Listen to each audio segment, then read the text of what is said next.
Clara Hensley's apartment was a sanctuary of controlled chaos.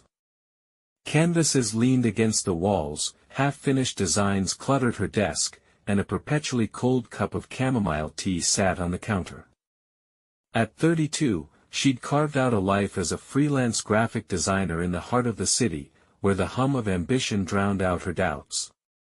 But for the past 8 months, a shadow had crept into her world, a condition that left her sleepless, anxious, and too ashamed to seek help. It began as a faint itch, a nagging sensation she attributed to stress or cheap laundry detergent. But the itch grew into angry red rashes that flared unpredictably across her arms, neck, and back. Nights were the worst, when the silence amplified her discomfort, and she'd lie awake, scrolling through medical websites that offered no clarity. Clara wasn't a hypochondriac, she prided herself on her practicality, but the uncertainty gnawed at her. Was it an allergy? A chronic illness? Something worse? The fear of not knowing was rivaled only by her dread of explaining it to a doctor. Her best friend, Mia, a no-nonsense paralegal, had been relentless. Over coffee one chilly afternoon, Mia fixed her with a stare. "Clara, you look exhausted. You have to see someone. This isn't just dry skin." Clara forced a laugh, mumbling about her tight budget and packed schedule. But the truth was deeper, uglier. The idea of sitting in a sterile office, bearing her symptoms to a stranger who might dismiss her as dramatic, was paralyzing. She'd heard stories, friends brushed off, symptoms trivialized. The thought of being judged for something so personal made her stomach churn.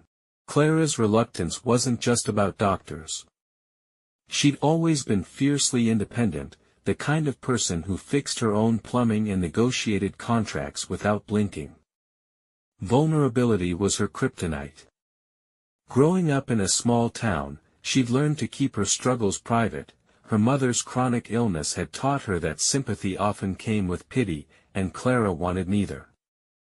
So she soldiered on, slathering her skin with over-the-counter creams and avoiding mirrors that reflected her worsening condition. One rainy evening, while procrastinating on a client project, Clara stumbled across a local health forum. Buried in a thread about dermatologists was a post that stopped her cold. It was about Dr. Julian Warwick, a doctor who'd recently opened a private practice downtown.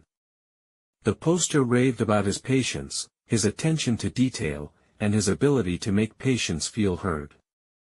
But what caught Clara's eye was a casual aside: word is, he's a millionaire. Built a tech empire before becoming a doctor. A millionaire doctor. It sounded absurd, like a character from a soap opera. Yet, the idea of someone who'd taken an unconventional path intrigued her. Maybe he'd understand her hesitance, her need for control.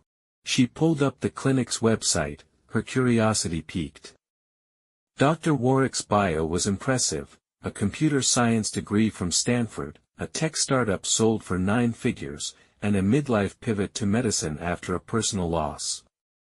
Photos showed him at fundraisers, his tailored suits and easy smile hinting at a life far removed from the average physician's. But it was the patient reviews that kept her reading late into the night. "He spent an hour with me, no rush," one wrote. "He figured out what 3 other doctors missed," said another. Clara felt a spark of hope, fragile but persistent. Maybe this was someone she could trust. Booking the appointment was an act of sheer will. She chose a late Thursday slot, hoping the office would be quiet, and spent the days leading up to it in a state of low-grade panic. She rehearsed her symptoms in her head, trying to make them sound clinical, detached.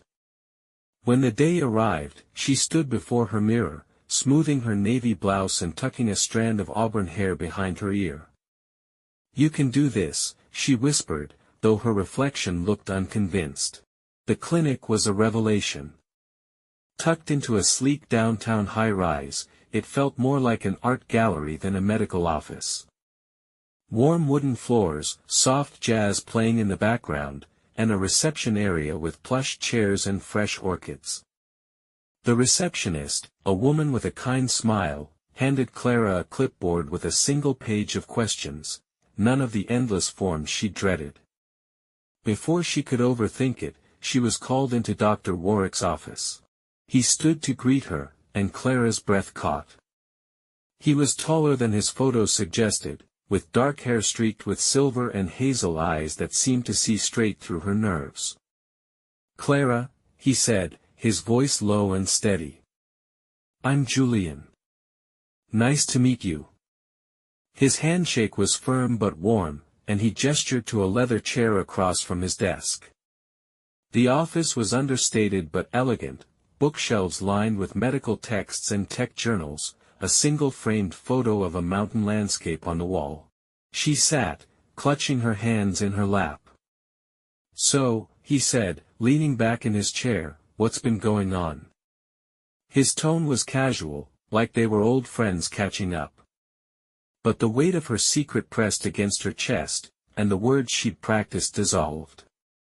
Her face burned, and she stared at the floor. "It's embarrassing," she managed. "I don't even know where to start." Dr. Warwick's expression didn't change. "That's okay," he said gently. "A lot of people feel that way. There's no rush. I'm here to listen, not to judge." He paused, giving her space to breathe. Something about his patience, the way he didn't fill the silence with assumptions, loosened the knot in her chest. Haltingly, she began. The itching, the rashes, the way they'd taken over her life. She braced for a dismissive nod, a quick prescription, but instead, he asked questions. Thoughtful, specific ones. Had the rashes spread in a pattern? Did they flare after certain foods or activities? How was her sleep, her stress? He jotted notes on a tablet, his brow furrowed in concentration. When she finished, he leaned forward. "This sounds incredibly tough," he said. "I'm glad you came in. Let's figure it out together." The word "together" hit her like a lifeline. After a gentle examination, he sat back. "I'm thinking this could be a form of chronic urticaria or possibly a rare eczema variant, maybe triggered by an environmental factor. But we'll need some tests, blood work, maybe a skin biopsy, to narrow it down. For now, I'll prescribe a topical steroid to ease the discomfort. We'll take this step by step. Sound good?" Clara nodded, her throat tight with relief. It wasn't just the plan, it was the way he'd listened, the way he'd made her feel like her pain mattered. As she left with a prescription and a follow-up appointment, she felt lighter, like she'd shed a layer of shame. Over the next month, Clara returned weekly. Each visit chipped away at her walls. Dr. Warwick was meticulous, adjusting her treatment based on test results and her feedback. He shared snippets of his life, his tech days, the startup he'd sold after a grueling decade, the loss of his sister to a misdiagnosed illness that pushed him into medicine. "I learned the hard way that listening is the first step to healing," he said once, his eyes distant. Clara found herself sharing, too, her freelance struggles, her fear of being seen as weak, her dream of opening her own design studio one day. Their conversations became a strange kind of anchor. She noticed small things about him, the way his laugh lines deepened when he smiled, the faint scent of cedarwood in his office, the way he always remembered details from their last appointment. She told herself it was professional gratitude, nothing more. He was her doctor, after all, a millionaire doctor, no less, with a life she couldn't begin to imagine. One afternoon, as they reviewed her latest test results, Dr. Warwick leaned back. "Clara, you're responding well to the current treatment, but I think we can do better. There's a clinical trial starting next month for a new immunotherapy that's showing promise for cases like yours. It's experimental, but I'd oversee it myself. What do you think? She hesitated. The word experimental sent a shiver through her, conjuring images of cold labs and unknown risks. But his steady gaze, the quiet confidence in his voice, made her want to trust him. Can I think about it? She asked. Of course, he said. Take all the time you need. I'll send you the details. That night, Clara pored over the trial information he'd emailed. It was rigorous, weekly visits, blood draws, potential side effects, but the early data was encouraging. She called Mia, who listened patiently before cutting through her doubts. Clara, this guy's gone above and beyond for you. If he thinks it's worth a shot, maybe it is. 2 days later, Clara signed the consent forms. The trial began in a blur of appointments and paperwork, but Dr. Warwick was a constant presence, explaining every step with care. To her surprise, the treatment worked. Within weeks, the rashes faded, and the itching became a memory. But the real change was deeper. Facing her fears, trusting someone with her vulnerability, had shifted something inside her. She felt stronger, more capable, like she could take on the world. One evening, after her final trial visit, Clara lingered in the office. The trial had ended, and with it, her regular appointments. The thought left her oddly hollow. I don't know how to thank you, she said, her voice trembling. You didn't just fix my skin. You made me feel like I could handle this, like I wasn't alone. Dr. Warwick looked at her, his usual composure softening. You did the hard work, Clara. You showed up, even when it scared you. That's rare. He hesitated, then added, I've enjoyed our talks. More than I probably should. Her heart skipped. Was that a hint of something personal, or was she reading too much into it? Before she could respond, he cleared his throat, the professional mask slipping back into place. If you ever need anything, you know where to find me. She nodded, unsure what to say. As she walked home, the city lights blurring through a sudden mist, she replayed his words. There was a connection there, wasn't there?